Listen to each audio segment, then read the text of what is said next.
on va y aller comme on peut.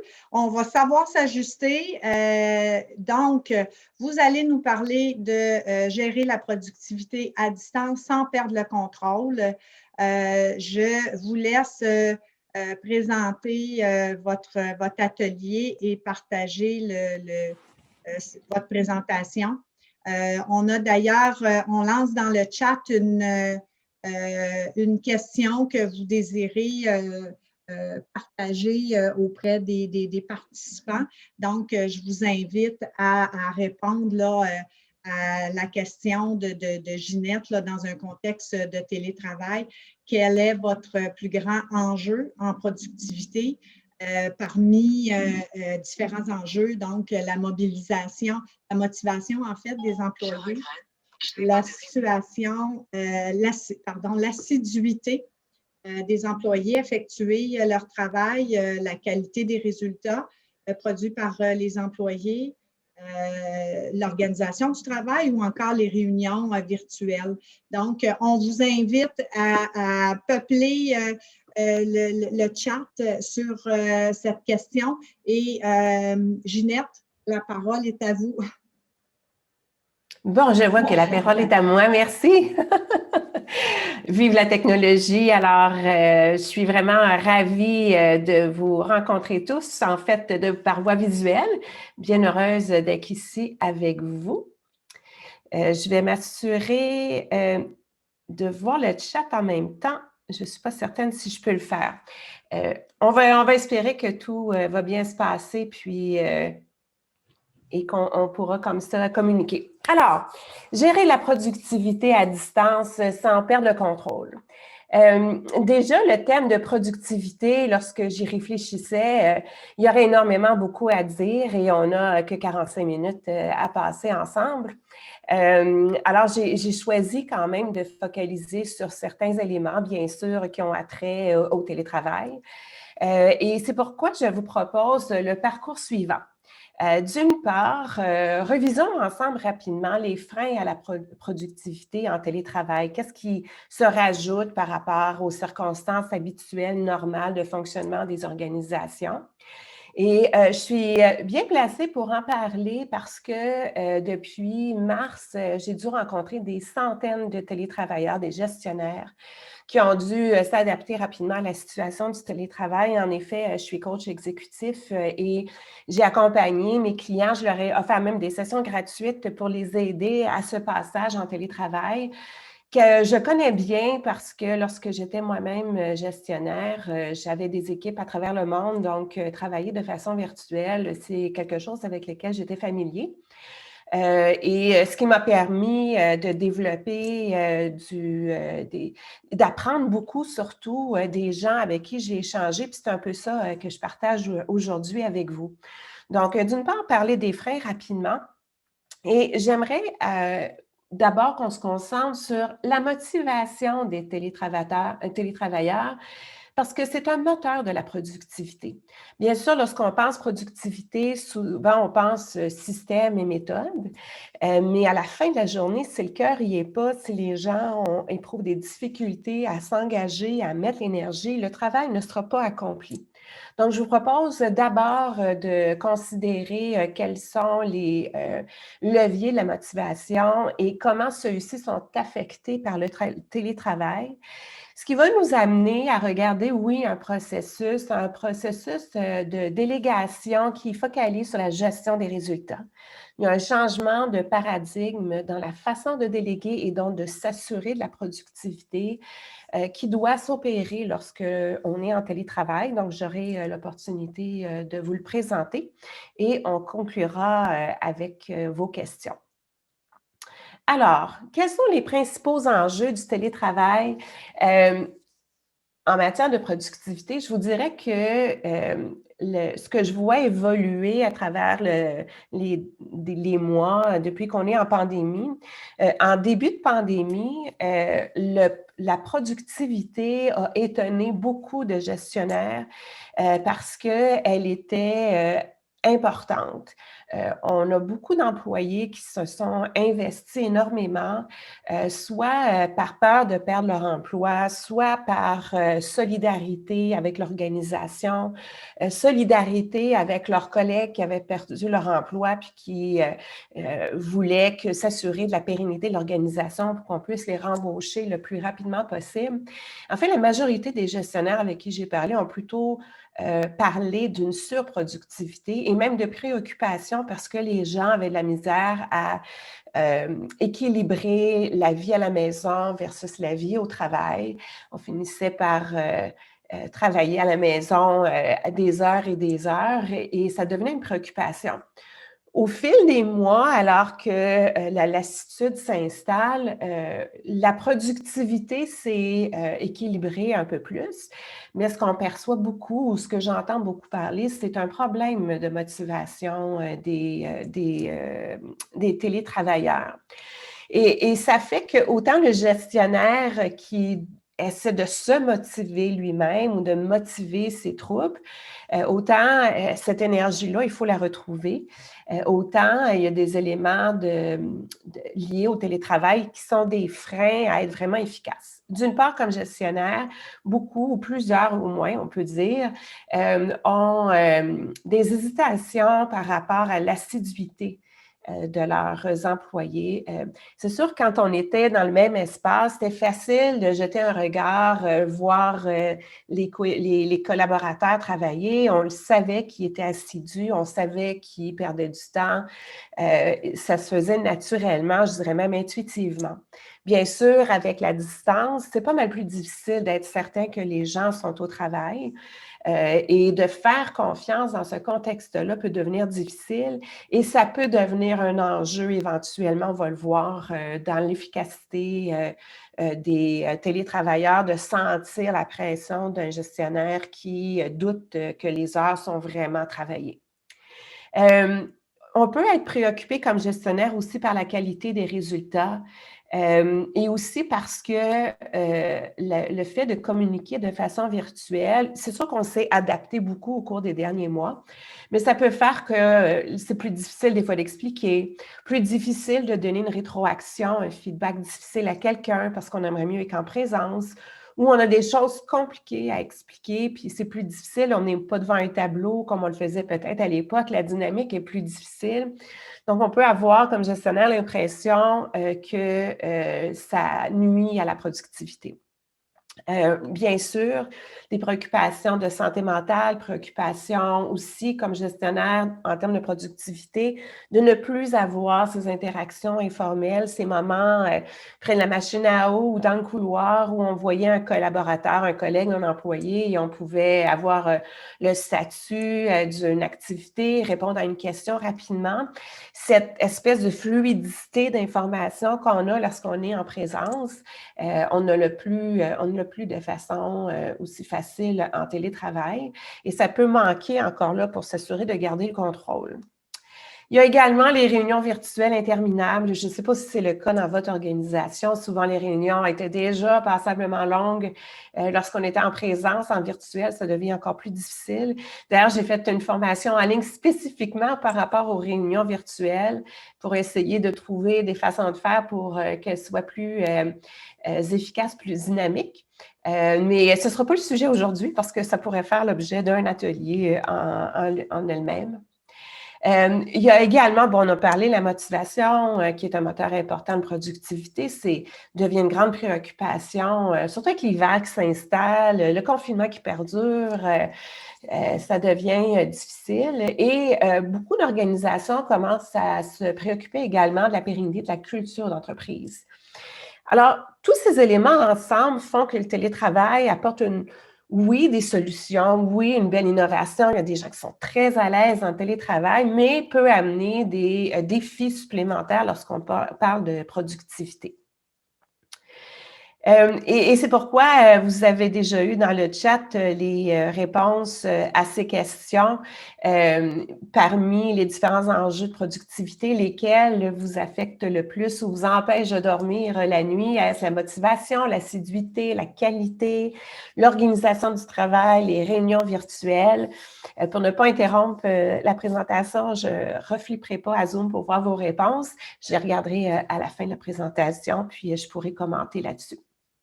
Alors, commençons avec la motivation des télétravailleurs parce que à la fin de la journée, si comme gestionnaire, vous voulez vous assurer de la productivité de votre équipe, encore faut-il que les membres de votre équipe aient l'énergie nécessaire, soient engagés, aient envie d'investir les efforts qui sont nécessaires pour effectuer la tâche et faire une différence, donner le meilleur d'eux-mêmes. Vous pourriez avoir les meilleurs processus en place, les meilleures méthodes, les meilleurs outils d'automatisation ou quoi que ce soit. Si le cœur n'y est pas, la productivité va être difficile à atteindre. Aussi, je voulais revoir avec vous d'abord, quels sont les leviers de la motivation au travail? Et ces leviers-là, bien sûr, sont vrais qu'on soit en présentiel ou en télétravail. Donc, je vais les aborder d'abord pour qu'on les comprenne et tout de suite après, on va regarder ensemble de quelle manière ça évolue, de quelle manière ces leviers-là sont impactés par le télétravail parce que ça va nous inspirer des solutions à mettre en place. Alors, une des grandes motivations au travail, selon la recherche scientifique, c'est l'autonomie. Bien sûr, toute proportion gardée, ça dépend du niveau d'expérience et du niveau de compétence d'un employé, mais dans la mesure où il a ce qu'il faut pour faire un travail, on est beaucoup plus motivé lorsqu'on a l'autonomie de décider comment procéder, l'autonomie de prendre certaines décisions.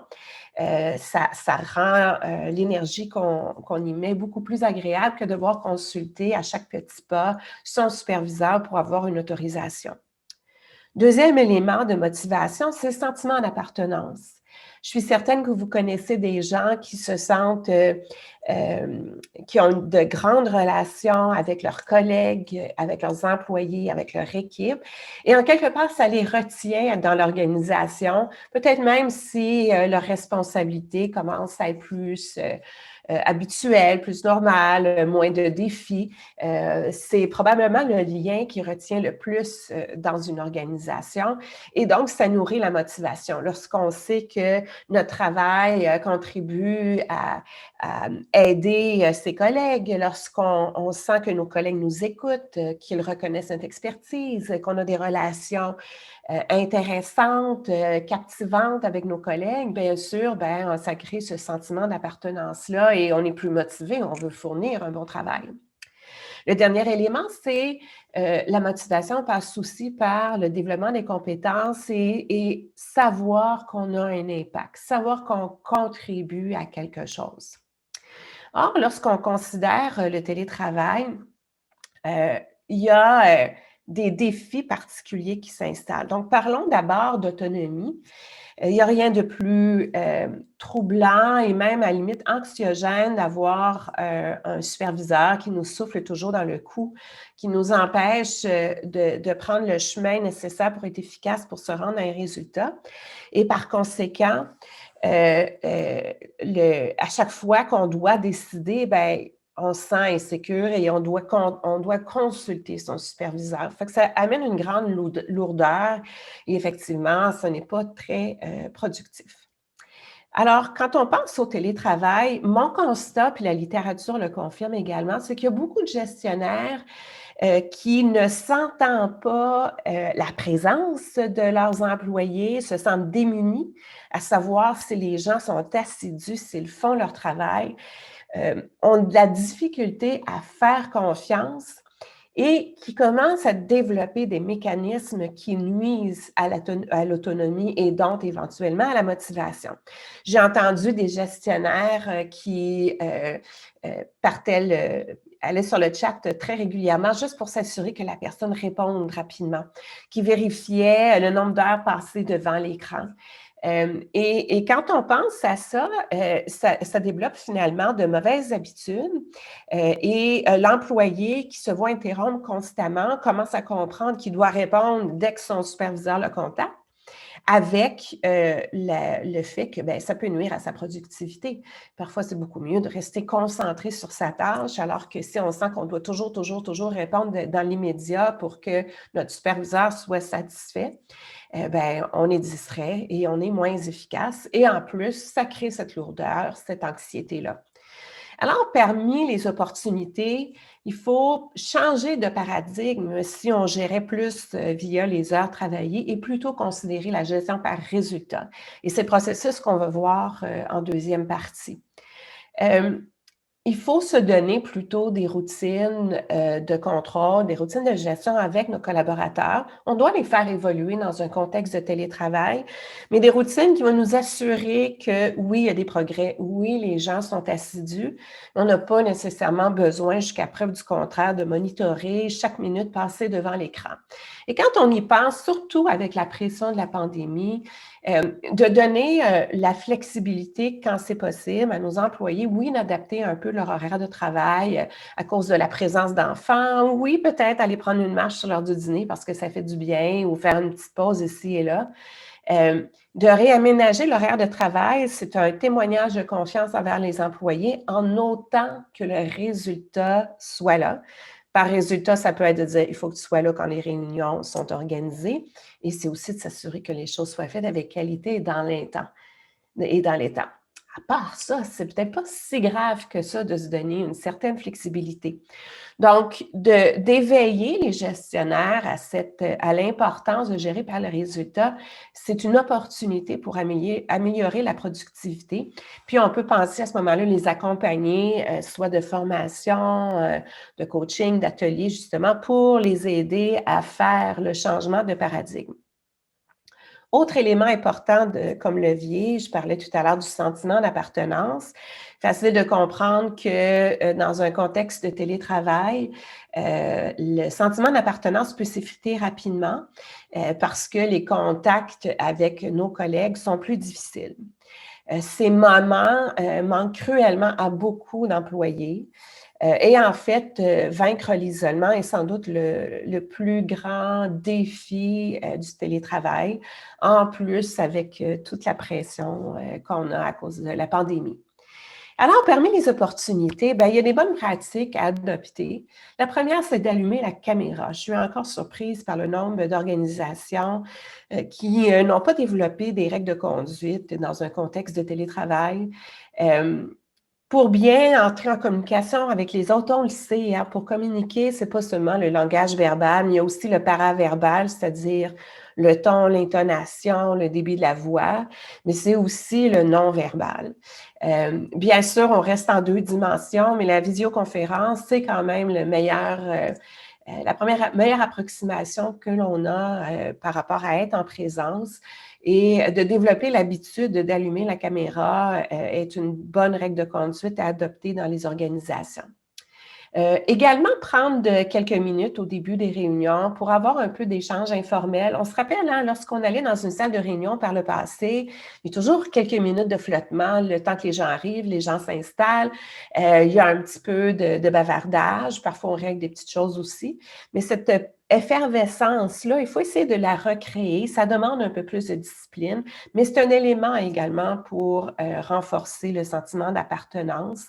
Encourager également les rencontres improvisées, que ce soit d'organiser un café avec un collègue, d'organiser des petits déjeuners ensemble, des lunchs conférences ou des lunchs où les gens mangent ensemble en visioconférence. Ce sont des façons de briser un peu l'isolement. Et je vois les organisations devenir très créatives aussi à créer des événements. Il y a des événements, bien sûr, qui sont plus du type 5 à 7, jeux vidéo en équipe, etc. Mais il y a aussi des organisations qui mettent de l'avant des initiatives qui vont servir l'organisation et qui demandent de mettre ensemble des gens de différents départements, de telle sorte qu'on continue à échanger au-delà de l'équipe. Et on continue à bâtir les relations.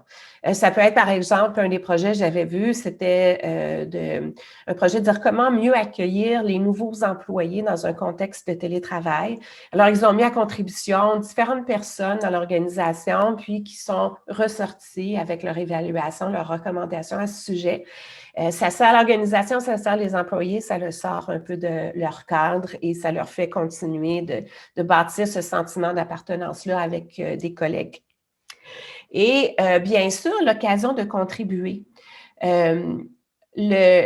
En télétravail, bien sûr, on continue à travailler, donc on contribue encore, mais on peut, parce qu'on a moins de contact peut-être avec les autres, ça peut donner l'impression qu'on contribue moins à un tout, d'une part, et d'autre part, l'employé qui a soif d'apprendre est peut-être moins en contact avec les gens plus seniors, plus expérimentés, les experts de l'organisation. Il peut avoir l'impression que son développement stagne. Alors, c'est l'opportunité, comme jamais, de vous assurer de continuer à focaliser sur le développement des compétences. Puis ça peut être de penser à un système de parrainage pour que les gens qui ont envie de se développer soient accompagnés d'un expert et du temps de qualité, du temps informel avec un expert pour apprendre de ces personnes-là. C'est le temps de profiter des subventions, bien sûr, pour voir si plus de formation peut être disponible. Et c'est aussi de revoir l'efficacité des réunions virtuelles. Ça peut devenir très lassant d'assister à des réunions où on a l'impression de tourner en rond, encore plus difficile dans un mode virtuel où garder à l'attention est plus difficile.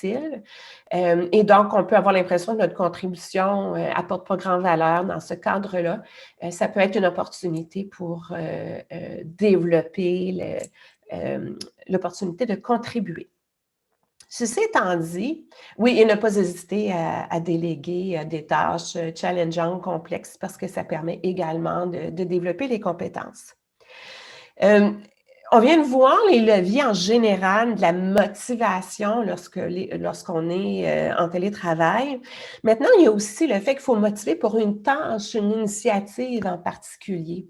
Et si encore là, notre employé n'est pas motivé, ben tant pis pour la productivité, ça va être beaucoup plus difficile d'atteindre des résultats remarquables. Je vais aller rapidement pour être sûr qu'on ait le temps de parler de processus de délégation, mais il faut… Ah, excusez-moi, c'est vrai, j'avais oublié cette étape. Si vous doutez de la motivation d'un employé, le mieux que vous avez à faire, c'est de lui en parler, c'est d'explorer son état d'esprit, de poser des questions et de voir s'il y a un plan d'action qui peut être mis en place. Vous aurez l'occasion de lire ce document de toute façon, parce qu'il vous sera partagé, mais n'hésitez pas à contacter, à discuter avec un employé si vous avez des doutes quant à sa motivation. Ne serait-ce que parce qu'il verra en vous à ce moment-là quelqu'un d'empathique, quelqu'un qui veut le soutenir, et ne serait-ce pour ça, ça crée des relations plus fortes. Donc, je pense à la motivation lorsqu'on veut déléguer une tâche, et je vais y aller rondement. On sait que quand on veut que quelqu'un comprenne la tâche qu'il a à accomplir, c'est une chose de lui expliquer le résultat, mais c'est encore mieux de lui expliquer l'importance du résultat. Plus c'est important pour lui, pour l'organisation, et plus les chances sont élevées qu'il va investir des efforts et de l'énergie. Mais ce qu'on oublie souvent, c'est qu'il faut également que la personne soit convaincue qu'elle peut avoir du succès. Si on lui demande une tâche que la personne reconnaît comme importante, mais est convaincue qu'il n'a pas les compétences, ou n'aura pas le temps nécessaire, ou n'aura pas la collaboration des experts, sont tous des exemples qui font que s'il ne pense pas qu'il peut avoir du succès, la motivation, encore là, va être amoindrie. Et votre rôle comme gestionnaire, c'est de vous assurer d'expliquer l'importance et de vous assurer que les conditions de succès sont là. Et ça peut mériter une discussion ouverte avec votre collaborateur pour mieux comprendre ce dont il a besoin. Vous verrez dans les pages suivantes du détail par rapport à l'importance et aux conditions de succès. Donc, refléter l'importance, voir vous comment clairement vous pouvez l'expliquer, et en faire un sujet pertinent pour l'employé aussi. Il faut que la tâche soit importante pour l'organisation, mais c'est encore mieux si c'est important pour l'employé, pour sa crédibilité, pour sa croissance dans l'entreprise. Croire en son succès, bien, ça passe par évaluer les conditions de succès de votre collaborateur et de le consulter, d'avoir une discussion ouverte à ce sujet et voir qu'est-ce que vous pouvez faire pour améliorer les conditions. Un petit bémol, parfois, toutefois, il arrive que le cynisme s'installe dans une organisation, dans une équipe. Et c'est important pour vous de l'identifier parce que ça peut causer des problèmes. Parfois, un employé peut considérer effectivement que la tâche est très importante, qu'il a toutes les conditions de succès, sauf que ne croit pas vraiment que ça va se concrétiser. Par exemple, vous demandez à un employé de revoir un processus, il sait qu'il peut le faire, il sait comment le faire, mais il n'est pas convaincu que l'organisation va aller jusqu'au bout. Fait que ce sont tous des éléments très humains, mais qui vont faire que si vous n'y attardez pas, la productivité va en être amoindrie. Et dans un contexte de télétravail, bien, il faut vraiment réfléchir à tous ces leviers parce qu'on n'a pas la proximité pour créer la relation de loyauté puis de confiance qu'on était habitué d'établir. Je vous ai parlé, c'est pour ça que j'amenais ce point. Donc, la motivation dépend, entre autres, de l'autonomie que vous donnez à vos employés. Et donc, pour les gestionnaires qui ont plus de misère à faire confiance, c'est vraiment important de changer de paradigme, de gérer par les résultats et non pas dépendre de l'assiduité devant un écran, le nombre d'heures travaillées. À la fin de la journée, si le résultat arrive à temps, qu'il est impeccable, ben, à la fin de la journée, c'est ça vraiment que l'on souhaite. C'est pour ça que j'aimerais vous proposer, on va s'attarder à cette infographie, vous proposer une façon de déléguer qui, je pense, fait une énorme différence. Je le sais parce que ben, moi-même, j'ai été gestionnaire, même exécutive dans une grande organisation, donc je fais mes apprentissages à la dure comme tout le monde, mais aussi j'ai eu la chance depuis 5 ans que je suis coach exécutif. C'est un processus, un de mes outils principaux avec lequel je travaille avec mes clients en coaching et j'ai pu voir à quel point ça permettait d'améliorer la productivité. Je vais vous présenter le processus dans son ensemble. Il est utile qu'on soit en présentiel ou pas. Et on fera après, on verra l'impact que le télétravail peut avoir là-dessus. Alors, j'y vais rondement. Premier des éléments pour bien déléguer, c'est d'expliquer vos attentes. Et ce qu'on se rend compte, je pense que tout le monde, on a l'habitude, on délègue, on va expliquer le résultat que l'on veut atteindre, mais parfois on manque de précision. Il ne faut pas penser que l'employé est dans notre tête, encore moins quand on est à distance, c'est plus difficile des fois de communiquer clairement. Donc, c'est important pour vous d'être très clair sur vos attentes et l'importance du travail, on vient d'en parler, et de donner du contexte. Plus la personne comprendra le contexte, meilleures sont ses décisions. Si, par exemple, vous voulez déléguer un processus à revoir pour l'améliorer, si vous ne donnez pas le contexte, votre employé peut-être pensera au processus pour réduire les coûts. Donc, chercher de l'automatisation, essayer de le rendre plus efficace, avoir plus de gabarits, etc. Si pourtant l'objectif, c'est plutôt d'avoir des standards de qualité pour que la qualité soit toujours au rendez-vous, bien, le focus peut-être à ce moment-là est plus autour des formations qu'il faut donner, de la standardisation, etc. Fait que si vous ne donnez pas le contexte, vous n'aidez pas la personne à prendre de l'autonomie et à prendre de bonnes décisions. Et ce qui est essentiel et qu'on oublie très souvent, c'est que d'exprimer ses attentes, ce n'est pas seulement à propos du résultat, mais c'est aussi en termes des suivis. Je suis certaine que ça vous est déjà arrivé, vous déléguez une tâche, 2, 3, 4 jours plus tard, vous demandez, mon Dieu, qu'est-ce qui se passe avec ça? Est-ce que ça progresse correctement?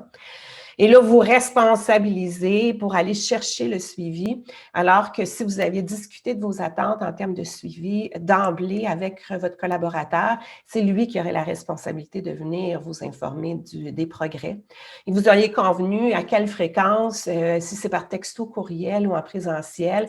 Ça évite beaucoup d'anxiété, puis en même temps, ça donne de l'autonomie et ça responsabilise votre collaborateur. La phase d'après, bien sûr, c'est de supporter adéquatement votre collaborateur. Et dans un contexte de télétravail, c'est encore plus important de le faire de façon assidue, sans faire de microgestion, où on aura l'objectif non seulement de faire le suivi des progrès, voir ce qui a été accompli puis ce qui reste à faire, mais aussi voir des résultats préliminaires si c'est nécessaire pour s'assurer qu'on n'arrive pas à minuit moins une avec un résultat qui nous déçoive. On évite de reprendre la tâche à la place du délégué. On essaie de lui laisser la chance de se rendre jusqu'au bout pour que ses apprentissages soient maximaux. Et certainement, votre responsabilité comme gestionnaire, c'est d'essayer de découvrir s'il y a des angles morts, s'il y a des choses auxquelles il n'a pas pensé, des freins, des obstacles qui s'en viennent. Et c'est là où vous pouvez apporter une grande contribution et rendre la démarche plus productive. C'est à propos également de persévérer, célébrer les succès jusqu'à ce que la cible soit atteinte. Fait que ça, rapidement, ça explique un processus de délégation. Et dans un contexte de télétravail, bien, il faut d'autant plus être attentif à vos suivis. Parce que, encore là, vous n'avez pas le pouls aussi intuitif à cause de la distance. Et donc, il faut prêter attention. Essayez la visioconférence. Plus ce que vous avez délégué est important, urgent, complexe ou à risque, plus vous devriez privilégier la visioconférence. Lorsque vous êtes en contact avec votre employé, soyez attentif, ne vous laissez pas distraire. Soyez attentif aux signaux qui pourraient vous dire « Mon Dieu, est-ce que ça va bien vraiment? » Même s'il me dit « Oui, oui, ça va bien. Est-ce que vraiment j'ai la perception qu'il est confortable et que ça fonctionne bien? » Encore là, parce que vous êtes là pour vous assurer que le travail se déroule correctement. Le travail, je vais terminer avec ça. Le travail en situation de pandémie, le télétravail, pardon, évidemment, ça rajoute beaucoup. Ça rajoute un contexte qui n'est pas seulement le télétravail. Ce que la littérature nous démontre, c'est que nos télétravailleurs ont besoin de se sentir aussi en sécurité, de sentir que vous vous souciez d'eux comme d'un être humain et non pas seulement comme d'un travailleur. Donc, dans vos interactions, c'est de se souvenir que oui, vous avez des tâches à déléguer, oui, vous voulez de la productivité, mais ça ne se fera pas sans le facteur humain, ça ne se fera pas sans leur motivation. Et tout ce que vous pouvez faire pour le témoigner de l'empathie, de l'écoute et de l'attention va faire une grande différence dans la performance générale de l'équipe. Et à la fin de la journée, ce que les employés vont se souvenir à la fin de la crise, c'est votre empathie, votre écoute, votre capacité à résoudre des problèmes pour eux, encore plus que toute autre chose. Alors, je vois le temps qui file, il nous reste environ 10 minutes. Je voulais laisser ce temps pour les questions. Donc, je vais arrêter de partager mon écran pour être capable de voir quelles sont les questions. D'abord, je vois que plusieurs ont répondu. Ça semble être assez rapidement, assez équilibré en termes de quelles sont vos plus grandes préoccupations par rapport aux enjeux du télétravail. J'essaie de voir maintenant, est-ce que vous êtes en mesure de me confirmer quelles sont les questions qui sont posées? Oui. Et je ne vous entends toujours pas. Oui. Fait que vous allez devoir me les écrire. Exactement. Je vois que des exemples de formation de webinaires qui pourraient aider. Oui, tout à fait. En fait, je vais repartager mon écran juste un instant. Ce que je n'ai pas pris le temps de vous dire, c'est que je vous ai préparé une offre spéciale. Je vais aller vite. Il y avait plus de contenu. Vous aurez accès à tout ce contenu si vous voulez. J'ai plusieurs cours en ligne, un entre autres sur la délégation, j'ai des cours en télétravail. Je vous ai brièvement, là, je vous ai fait une offre très spéciale. Vous n'avez qu'à aller au lien qui est indiqué formation.ginangagnon.com/offre. Vous aurez accès ainsi à un cours, vous aurez accès aussi à des ateliers si ça vous intéresse. Donc, je voulais au moins vous le montrer. Et là, évidemment, je vais être obligée d'arrêter le partage. Alors, j'espère que vous aurez pris en note, si vous êtes intéressé, le lien. Je vais arrêter de partager l'écran. Excusez-moi. Donc, je vais le mettre ici pendant que peut-être, Manon, vous voulez m'indiquer oui, tout à quelles fait. sont les questions? Oui. Alors, une première question. Vous indiquez en ce moment mon site web, mais l'offre en particulier, en voici le lien. Bon, je vois que quelqu'un dit qu'on sait que vous ne vous débrouillez pas si mal avec mon équipe en télétravail, mais c'est quand même très, très demandant pour un gestionnaire. Et ça, c'est très important. Puis quand vous aurez la présentation qui a plus de contenu, vous verrez à la fin, la dernière slide, qui pour moi est vraiment importante. Ce que j'ai réalisé, c'est qu'il y a énormément de gestionnaires qui se mettent un poids immense sur les épaules, justement parce que ils aiment d'amour finalement leur équipe et ils peuvent constater la difficulté en termes de motivation, de bonheur au travail. Le message que j'ai pour tous vous autres, les gestionnaires, c'est que vos outils à vous, c'est des outils de management, c'est des outils de gestion. C'est parfait d'aller au bout de vos compétences à ce niveau-là, mais on ne peut pas remplacer les professionnels de la santé. Vous pouvez référer à des professionnels, vous avez peut-être des systèmes, un programme d'aide aux employés. Il y a peut-être des choses que vous pouvez proposer à vos employés, mais à la fin de la journée, vous ne portez pas le poids de leur santé mentale sur vos épaules. C'est important quand même de se le rappeler puis de se le dire. La gestion par résultat implique d'établir clairement les objectifs. Et exactement. Quelles sont les bonnes pratiques? Bien, les objectifs, en fait, doivent être capables de dire qu'est-ce qu'on veut atteindre comme résultat et d'être le plus concret possible. Et ça demande d'avoir cette clarté-là en vous pour être capable de l'exprimer. Et je connais beaucoup de gestionnaires que si on leur demande, il faut qu'ils y pensent. Donc, le mieux vous préparer à l'avance, meilleur, plus clair seront vos communications. Donc, expliquez le résultat, ce que vous attendez concrètement comme livrable, ce que vous attendez comme échéancier, ce que vous attendez comme suivi. Donc, à quel intervalle on va se voir, jusqu'à quelle autorité la personne a à prendre des décisions ou quand cette personne-là doit venir vous consulter. Ce sont différents éléments qui peuvent vous faire réfléchir. Encore là, la formation sur la délégation vous aiderait vraiment à répondre à cette question. Quelles sont les stratégies pour conduire le gestionnaire à changer ses paradigmes, faire en sorte qu'il fasse confiance à ses employés? Bien, d'une part, il faut qu'il prenne conscience que la microgestion, ça ne l'aide pas à atteindre les résultats. Il faut qu'il soit capable de constater que ce n'est pas la bonne façon de faire. Et c'est de mettre en pratique, peut-être une à la fois, certaines pratiques, prendre des risques, mais il va certainement voir au fur et à mesure que les résultats sont au rendez-vous parce que dans la grande majorité des gens, les gestionnaires que j'ai rencontrés qui ne croyaient pas du tout au télétravail, ils ont constaté à quel point les résultats sont au rendez-vous. Donc oui, c'est certain, il y a des employés qui ne sont pas faits pour le télétravail, puis il y a des employés qui vont en abuser, mais on a ça aussi quand on est en présence. Mais la majorité, on peut leur faire confiance et c'est se donner la chance comme gestionnaire de tester puis de voir.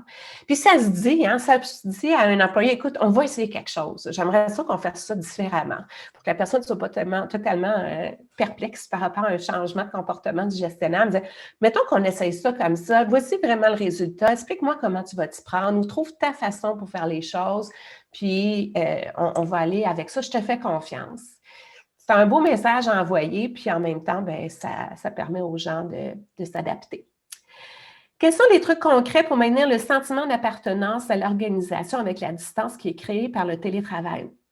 Il y en a beaucoup, il y en a certains dont on a parlé rapidement, qui sont des occasions de rassembler l'équipe ensemble. Je vous dirais que ce qui est très intéressant, c'est d'observer les organisations qui ont choisi le télétravail avant même la pandémie, qui ont choisi cette façon de faire-là. Et quand on lit sur ces organisations-là, ce qu'on se rend compte, c'est qu'ils réfléchissent à leurs locaux comme étant complémentaires au télétravail et non pas dire le télétravail est complémentaire au travail en présence. Et là, ça change totalement la façon de réfléchir aux locaux. Ça devient des lieux de rassemblement. Ça devient une réflexion par rapport justement à quels événements on va créer pour que les employés se trouvent ensemble. Donc, ça part de 2 fois par année, on rassemble tout le monde, on fait un grand événement sur quelques jours dans un bel endroit. D'autres qui fournissent un budget à leurs employés pour qu'ils puissent se rencontrer lorsqu'ils sont dans la même ville. D'autres qui offrent des espaces de co-travail à la coworking là, pour qu'ils puissent se voir s'ils en ont envie. Fait qu'il y a toutes sortes d'éléments, ça, des initiatives corporatives, des initiatives qui sont caritatives, des initiatives qui sont simplement des projets qu'on fait ensemble. Ce sont tous des façons d'entretenir le sentiment d'appartenance. Mais il y a un essoufflement puis une limite aux 5 à 7, puis au party de fin de bureau et virtuellement, les gens commencent à être lasses. Est-ce qu'on devrait changer le déroulement des réunions lorsque nous sommes en télétravail? Je vais vous dire vraiment mon opinion là-dessus. Les réunions n'étaient pas nécessairement efficaces avant le télétravail. Fait que si elles n'étaient pas efficaces, c'est pire en télétravail. Il est essentiel de s'assurer dorénavant que les réunions arrivent vraiment avec un résultat à la fin concret, puis tout le monde s'entend sur le résultat. À fin de journée, une réunion qui ne termine pas avec une décision ou la résolution de problème, c'est une réunion qu'on pourrait remettre en question. Donc, d'avoir la bonne dynamique pendant les réunions avec quelques ajustements pour le contexte de télétravail, ça peut faire une grande différence. Puis là, je ne vais pas faire plein de publicité, là, mais j'ai une formation à ce sujet-là sur ma librairie. Est-ce qu'il y a d'autres questions?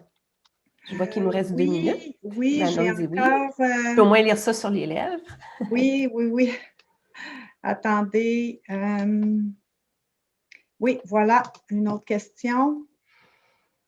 Comme gestionnaire, ne suis-je pas intrusif dans la vie privée de mon employé en lui demandant d'ouvrir sa caméra? C'est une excellente question. S'il était au travail, là, vous le verriez en personne. Certaines personnes peuvent être embêtées par leur environnement de travail. Des fonds d'écran virtuels, le Zoom, Teams, tout ça permet de le faire. Fait que c'est une façon de camoufler si on ne veut pas montrer l'espace dans lequel on vit. Toutefois, c'est une belle opportunité. Lorsqu'on voit dans quel environnement les gens vivent, c'est une opportunité de faire un petit peu de bavardage, puis de réagir. « Ah, je vois une photo en arrière, c'est qui? » Ou ça fait une relation personnelle aussi qui peut être intéressante.